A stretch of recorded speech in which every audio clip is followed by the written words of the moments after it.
اللهم ارحم أمي رحمة واسعة واجعل قبرها روضة من رياض الجنة. اللهم اجعلها في ضيافتك وفي أمانك وفي نورك الذي لا يطفأ. اللهم إن كانت محسنة فزد في إحسانها، وإن كانت مسيئة فتجاوز عن سيئاتها. اللهم اسقها من حوض نبيك شربة لا تظمأ بعدها أبدا. اللهم اجمعني بها في جنة الفردوس الأعلى من غير حساب ولا سابقة عذاب.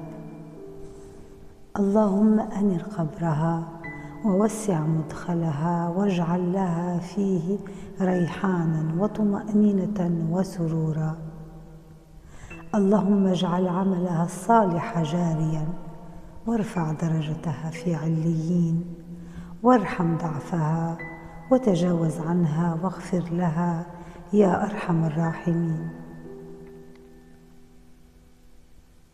اللهم تقبل دعاءنا واجعله نورا ورحمة تصل إلى أرواح أمهاتنا في قبورهن.